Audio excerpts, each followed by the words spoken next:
Hakika wananchi wale wameshapepea. Unauzungumziaje mchezo? Mchezo ulikuwa ni mzuri sana. Na sisi kwanza, mimi binafsi yangu nimefurahi sana wananchi kwenda katika hatua ya fainali, kwa sababu kwanza mashindano ya muungano yanadharaulika sana, lakini umeona leo Yanga wameyatendea yake pia na Azam, kwa sababu wameweka kile kikosi, tunaweza tukasema heavyweight, wameweka kikosi chao chote, na hata Azam vivyo hivyo namna ambavyo wameingia. Pengine Azam kilichowafanya wafungwe leo ni uwanja tu, pengine hawajauzoea sana, kwa sababu Yanga amechezea ule uwanja mechi nyingi sana, ni kama uwanja wake wa nyumbani, ndio kimefanya Yanga aende akanufaika na matokeo. Ukiangalia namna ambavyo goli zimefungwa, goli 2 zimefungwa ndani ya dakika 10. Kwa hiyo unaona moja kwa moja Azam wamefungwa kutokana na uzembe. Lakini kipindi cha pili kocha Ibenge akaenda kwenye vyumba, baada ya kwenda kurudi akamwambia anataka matokeo tu. Ndio maana unaona kipindi cha pili kikawa ni kipindi cha Azam. Waligawana vipindi, kipindi cha kwanza kilikuwa cha Yanga, kipindi cha pili kilikuwa cha Azam. Azam wamewasakasaka Yanga, baadaye Faisal Salum, mtoto ambaye wamemlea, ameenda kuwapiga kibao. Faisal Salum ni mchezaji mzuri sana, pengine ni kwa sababu ya uchanga wa Azam FC, lakini kama angekuwa anachezea Simba au Yanga, nadhani jina lake ingekuwa limeimbwa sana. Amefanya kitu kizuri, amepata goli moja ambalo pengine alikuwa na faida katika hatua hii hapa ya nusu finali, lakini amecheza vizuri sana. Wachezaji wa Yanga ukimwongelea Naniu Duke Abuya ni mchezaji ambaye mimi kwa upande wangu alipasa kuwa man of the match, kwa sababu ametimiza majukumu yake kwa 82%, amekanyaga kila eneo la kiwanja. Pia ukimwongelea mchezaji ambaye Alan Okero amekuwa na muendelezo mzuri sana, kwa sababu kila mechi amekuwa na muendelezo ule. Leo ameassist goli 2 pia, na yeye alifaa kuwa man of the match. Tunawapongeza Yanga kwa sababu wameenda finali. Mtihani umebakia kwetu sisi kesho kucheza dhidi ya Mlandege, na sisi tuende hatua ya finali. Kama Yanga asingeenda finali, sisi kesho golini angedaka Mwangosi. Kama Yanga asingeenda finali, sisi kesho golini angedaka Mwangosi, alafu beki namba 4 pale na namba 5 angecheza mwalimu pale kwenye namba 5, alafu Lucien Delok angeenda kwenye ushambuliaji kule na Mbegu. Lakini kwa sababu Yanga ameenda, sisi natakiwa sasa tuyaonyeshe hadhi muungano kwamba na sisi tuende hatua ya finali, ili kusudi dabi ya Kariakoo iende tena visiwani Zanzibar, na pale ndo Yanga alipo tufanya tukose alama, tuligawana. Kwa hiyo sisi kwenye finali tutaenda kumuuliza Yanga, ulipataje draw ya 1-1 ile? Kwa hiyo ni sehemu nzuri. Kwa hiyo mimi nadhani ni kocha wetu, kwa sababu alikuwepo pia uwanjani leo, nadhani amemuona juu pale alikuja kuangalia mbinu na alikuja kuangalia wachezaji gani wenye uhatari, ili kusudi awatafutie dawa mapema, ili kusudi wasije wakafurukuta sana kwenye dabi. Na dabi ile kama Simba, ina maana tukienda hatua finali, mgeni rasmi ni mzee wa Jambia. Kwa upande wetu si wa Simba, tutampa heshima hiyo. Unasema kama Simba tutaenda hatua ya finali, mgeni rasmi sisi kwa upande wetu ni mzee wa Jambia, tutamkaribisha pale, atakuwa ni mgeni rasmi pale. Kwa hiyo moja kwa moja nadhani mechi ya finali visiwani Zanzibar itakuwa ni mechi nzuri. Sisi tunataka tufute zile fezea. Yanga anasema tumemfunga Simba mara 5. Kwa hiyo tunataka tukikutana visiwani tupunguze lile gepu ambalo tutacheza finali. Pia tukitoka kule tunarudi tena Meja Isamuyo. Huko ndo tunapotakiwa sasa tupakimbilie. Kwanza mpaka sasa hivi tukimtoa Mlandege tayari tuna dabi 2. Wili, tuambie mnaanza na ipi? Sisi tunaenda kuanza na ile ya kule visiwani. Tukitoka kule tunakuja ya Meja Isamuyo. Hiyo ya Meja Isamuyo tu baba, sasa hiyo ni hatari. Meja Isamuyo kuna mlango mmoja tu wa kuingilia kaka. Wanalalamika. Wanasema kwanza mmewabana nafasi ya uwanja, wanasema kwamba washabiki ambao wanaingia pale ni wachache zaidi. Sasa mashabiki wale wachache, ile ni mechi ya matajiri.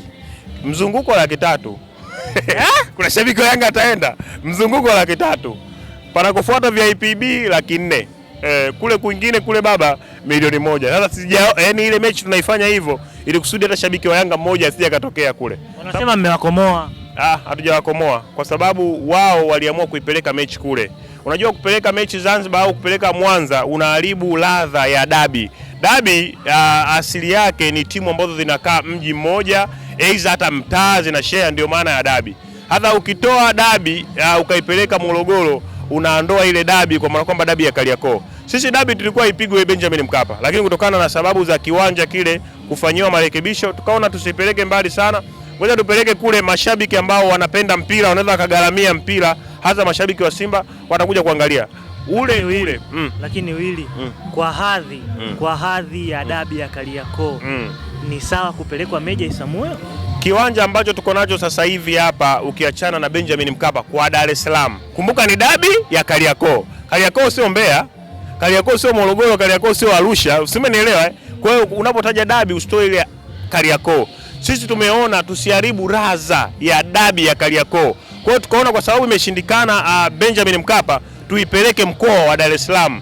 Kule Chamanzi pia mashabiki wasingepata fursa ya kuiona Simba kwa sababu bado ni kiwanja kidogo, pia hakisapoti hasa kwa mashabiki. Tukaona walau tupeleke kile kule mashabiki 8,000, mashabiki 8,000 kidogo itakuwa ni afadhali. Kama watafanyia marekebisho inaenda kubeba mpaka hata mashabiki 10,000. Kwa hiyo nadhani pia kwa kiingilio ambacho tutaweka, nadhani sitaona hata shabiki mmoja wa Yanga. Kwa hiyo mimi nadhani waje kucheza mpira. Pia Meja Isamuhyo umetengenezwa vizuri sana sasa hivi, hata kama mvua ikinyesha masaa matatu ni uwanja wa kisasa ambao unaweza kupitisha maji. Wao hawalalamiki hicho, wanacholalamikia ni mlango mmoja. In and out mlango mmoja, hicho ndo wanacholalamikia. Sisi mechi tumewachia wanajeshi. Hatuna start sijui wana Simba nini. Mechi ile ni ya jeshi. Mlango ni mmoja kama unaenda mbinguni. Ili kusudi una matendo mema ndo unaenda mbinguni, na pale Meja Isamuhyo ili kusudi wewe una nidhamu ndio unaingia kwenye pitch. Kwa hiyo sisi ile mechi tumewaachia watu wa jeshi ndio watalinda uwanja, wataangalia vitu vyote pale. Na pale mlangoni pia atakuwepo mzee wa mzee wa Jambia. Atakuwa kagua tiketi pale. Amewafanya nini mzee wa Jambia? Mbona mnampa nafasi? Nimemsikia juzi semaji naye anampa nafasi sana mzee wa Jambia. Sisi tunampa heshima mzee wa Jambia kwa sababu unajua semaji yeye alisema mzee wa Jambia asiguswe. Asiguswe kabisa. Sisi tunampa heshima mzee wa Jambia kwa sababu ni mwamba usiotikisika. Kwanza jina lake lenyewe ni Jambia. Jambia ni panga moja kubwa na ni gumu. Kwa hiyo ameonyesha ni mwamba usiotikisika.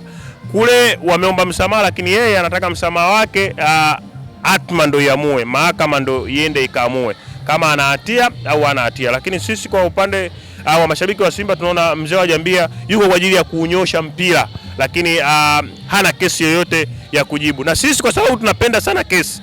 Unajua sisi Simba tunapenda sana kesi. Nikurudishe tu nyuma, Simba tulikuwa kuna kesi ya Damaro. Ile ni kesi ambayo sisi tuliamua tu tuifungue. Lakini ukiangalia ni kesi ambayo haina faida kwa sababu waliopewa uraia si ni wachezaji watatu, nakumbuka. Kwa nini Simba sisi tumedili na Damaro? Kwa nini? Kwa sababu tunapenda kesi. Kwa hiyo hata hili la mzee wa Jambia sisi Simba tuko nyuma yake. Kwa hiyo tumelibeba. Na kwenye mechi yetu ya dabi ya Meja Isamuhyo ni mgeni rasmi pale. Tutampa hiyo wazi. Tutaongea na uongozi wa Simba tumpe heshima pale awe mgeni rasmi. Kuna kutoboa kweli? Tukianzia na dabi ya Zanzibar. Tunatoboa kwa sababu nadhani tuliona ile dabi ambayo namna ambavyo iliisha ni Kasim Mpanga ndo alipanga dabi ile Simba tusipate matokeo, lakini Simba tumejiandaa sana. Na pia kitu ambacho kinatupa nguvu nadhani tumekiona kikosi cha Simba Sport Club kimebadilika na kina mabadiliko makubwa sana. Nadhani kwenye mechi ile alikosekana mchezaji mmoja ambaye ni Pacome, lakini kwa upande wa Simba pia walikosekana pia mchezaji hivyo ambaye alikuwa ni mchezaji muhimu. Kwa mimi nadhani kwa heshima ya dabi tunaenda kuanza dabi moja kule, dabi ya pili tunakuja kucheza hapa. Pia natamani hata kwenye CRDB twende pia tukakutane. Yaani mimi natamani lile gap ambao nasema tumewafunga mara 5 tuwe tunapunguza. Kwa hiyo sasa hivi nadhani dabi ya kwanza Zanzibar, dabi ya pili Meja Isamuhyo, dabi ya tatu tukutane CRDB hiyo. Wao wanachodai kwa huo ushindi wenu amtoboi. Hizi ni mbinu za kivita. Unapotaka kushinda vita haitakiwi ukubwa wa silaha nyingi. Wakati mwingine unaweza kutumia silaha ya adui kumpiga adui mwingine. Kwa hiyo wakati mwingine unapoenda kwenye vita, njoo nenda na silaha chache, lakini wakati huo una mipango mingi ya namna kwenda kuishinda vita. Unamalizia nini kwa kuanzia Zanzibar? Huko Meja tutamalizia, tuanzie Zanzibar. Neno la mwisho kwa wajiandae psychology, wasiende na matokeo yao uwanjani. Kitakachotokea ni kitu cha tofauti. Kuna kitu tumewaandalia. Hiyo ni ya Zanzibar. Kuna kitu tumewaandalia. Ya Meja? Mechi tumewachia wanajeshi. Shukrani. Asante sana.